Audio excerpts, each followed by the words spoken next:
Olá, gente!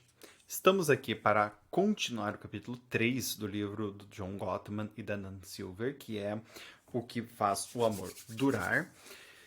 E no capítulo nós estamos falando a respeito do que leva o traidor a trair. Então, no capítulo anterior, nós falamos a respeito da comparação negativa, ou seja, quando a pessoa dentro da relação está olhando para o seu cônjuge, a sua cônjuge, e vendo esta pessoa como algo negativo. Aí começa a comparar esta pessoa com uma fantasia de uma outra pessoa, seja essa pessoa real, imaginária, enfim, que seria muito mais interessante do que ela, certo? Então é aqui que a gente começa com a ideia da comparação negativa. Agora, nós vamos dar uma continuidade. O que começa a acontecer quando a comparação negativa surge? Então, primeiro vem o segredo. O ataque força uma mudança quando o casal para de confiar um no outro, o que o leva a manter segredos. O silêncio pode ter início quando uma enxurrada de incidentes lamentáveis enfraquece o comprometimento dos dois. Os cônjuges ficam vulneráveis, principalmente quando há mudanças significativas na vida, como um filho novo, um trabalho ou um trauma imprevisto, morte de pai, doença de filho, problemas, enfim. Tais circunstâncias podem testar até mesmo os relacionamentos mais fortes, frisando em diferenças em contexto, temperamento e crenças. Tá? Nessas horas, quando um cônjuge pede ajuda e o outro fica ausente, a decepção e a solidão vão prevalecer se eles não conversarem sobre esses incidentes lamentáveis. Ok? Aí, como tudo neste livro, isso não é uma vez apenas. Quando isso começa a acontecer várias vezes. Ok? Muito bem. Contudo, ao não confiar em Marion, James a impede de ter a oportunidade de mostrar apoio e amor. Para usar a terminologia de Glass, que é um dos pesquisadores que ele traz no livro, a falta de um fechamento ergue uma parede entre os dois parceiros que substitui a janela de confiança, a janela aberta da confiança. O resultado é a distância emocional que faz com que o detentor do segredo se sinta só. O fato de a nossa cultura geralmente relacionar a infidelidade a uma simples falta de disciplina ou de caráter moral diante de uma tentação sexual não ajuda pessoas como James. Na verdade, as evidências das pesquisas sugerem que a grande maioria dos casos não são causados pelo desejo sexual. Atrações sexuais passageiras são a parte da biologia humana. Até mesmo um relacionamento longo mais harmônico não faz com que os membros fiquem cegos aos encantos dos outros. Mas se o relacionamento está satisfazendo as necessidades emocionais dos envolvidos, elas constroem uma cerca firme ao redor dos pensamentos desejosos. Ou seja, então, primeiro vem o segredo e o silêncio. Então a pessoa fica quieta, coloca aquilo dentro da cabeça dela como um segredo, ou seja, você me ferrou. E eu não vou esquecer disso, mas eu não vou falar, não vou comunicar. Então isso se torna um segredo meu e você não tem acesso a isso, certo?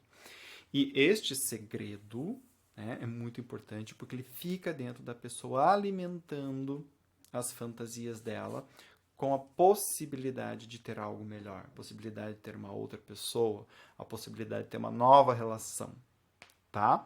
E fecham-se as portas para o outro, que foi o que ele falou aqui, né? Ergue-se uma parede entre os dois, a janela fica fechada, paredes, ok? Depois, paredes e janelas se invertem. O maior perigo da arquitetura, que chamam de casa do relacionamento sensato, ocorre quando a infelicidade faz com que um parceiro como James alivie seu coração com uma pessoa nova. Ele faz com que a nova companheira entre na privacidade dos problemas em casa. Eles constroem uma parede ao redor do novo relacionamento para mantê-lo fora do alcance do primeiro cônjuge. Então, aí é quando alguém conhece alguém e começa a conversar com esse alguém sobre a relação ou sobre qualquer outra coisa. E esta nova conversa se torna privativa. Ou seja, tem um casal aqui e outro aqui. E este não sabe deste. Este até sabe deste. Mas este não sabe deste. Este saber deste é uma coisa que pode acontecer ou não. Agora, o primeiro não saber do segundo é o que geralmente acontece, tá? E aqui, até muitas vezes, são pessoas que você conhece, parceiros de trabalho, né? mas o fato é que se estabelece uma nova relação. Essa relação pode ser física, ela pode ser uma relação virtual, tá? E ela pode iniciar apenas na cabeça do traidor. Então, muitas vezes a pessoa começa a fantasiar coisas e já faz uma parede em volta dessa nova relação. E aí, às vezes, a pessoa vai, né? Quando ela começa aí, a parede já está feita. Então, às vezes, nem tem a intimidade real, mas a parede já está construída, tá? Muito bem. O trapaceiro destrói o outro relacionamento. É quase inevitável que assim, que uma aliança é formada com outras pessoas que não sejam seus cônjuges, suas perspectivas em relação à união antiga mudem. Um botão é acionado.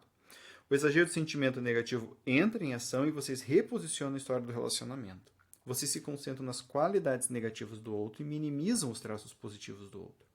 Agora, vocês enxergam seus cônjuges protetores como pessoas obcecadas pelo controle, pessoas do mal, pessoas que vão te sacanear, que vão fazer você perder a sua liberdade, que não vão deixar você sair com seus amigos, que nunca entendem o que vocês querem e por aí vai, tá? Então, neste momento, tá, em que, como ele diz aqui, o trapaceiro destrói o outro e a relação, é o momento em que eu já estabeleci um novo relacionamento. Agora eu posso destruir o outro. Então aqui eu falo tudo que tem de ruim, tudo que tem de mal. E como aqui é muito gostoso, eu olho para lá e falo, que nhaca, pelo amor de Deus, essa pessoa não sabe o que ela está fazendo da vida, que nojo, que isso, que aquilo. E o relacionamento antigo me show completamente. Né? Porque na comparação negativa, isso ainda está aqui. Neste momento, eu estou transformando isso em realidade subjetiva e compartilhada com outra pessoa. Então, outra pessoa está sabendo do que eu estou passando e está falando, nossa, mas que chato isso. Nossa, tua mulher faz isso. Nossa, teu namorado é assim. Nossa, que cara babaca. Tá entendendo? Então, essas coisas começam a dar concretude àquelas comparações negativas que antes eram mais imaginadas.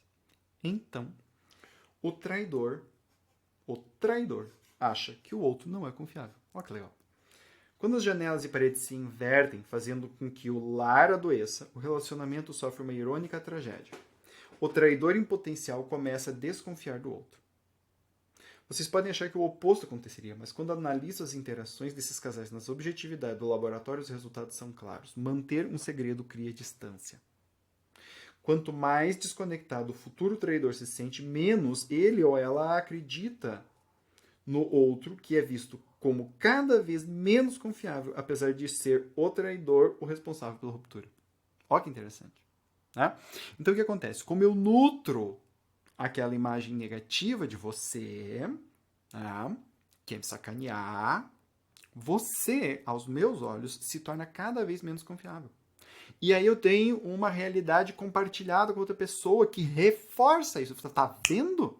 Eu estou sendo idiota de continuar com você. Pelo amor de Deus, eu tenho que ir embora logo daqui.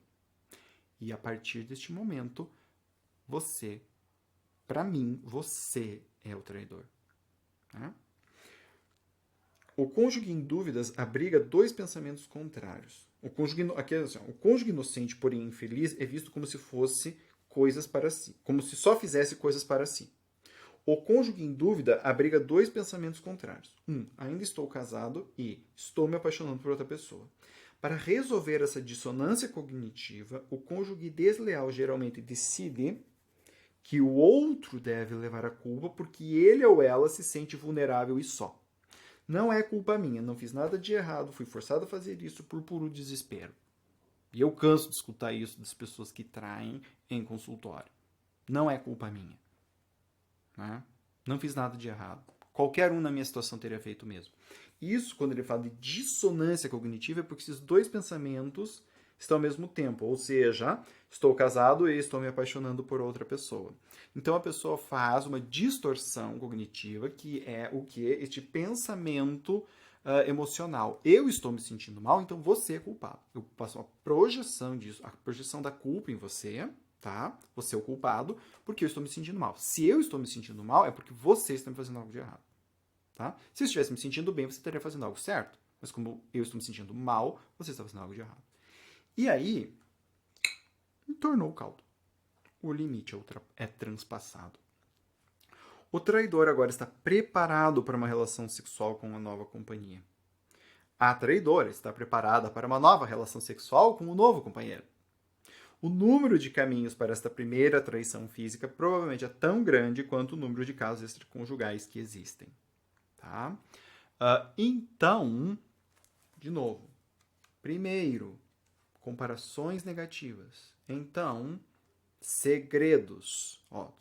Segredos. Paredes e janelas se invertem. Minha janela para o meu cônjuge fecha e eu faço uma parede aqui para uma nova relação. Que a princípio está mais no verbal, mais na conversa. Comecei a criar intimidade aqui. Destruo minha relação antiga. Nojo, odeio. Nojo, odeio. Eu vou para lá, tem aqui, vou para lá, tem aqui. Fiquei confuso. Dissonância cognitiva. Solução. Você é do mal. Você não é confiável. Não gosto de você. Você está me causando mal. E agora eu posso fazer o que eu quiser. Porque você está me causando mal, eu tenho o direito de fazer o que eu quero. Traição. Óbvio. Nada disso daqui vem sem dor, né, gente? Tanto para um quanto para outro. Sempre assim, tá? Então, identifique-se, perceba, evite, converse. Hashtag fica a dica, tá bom? Beijo grande, até a próxima.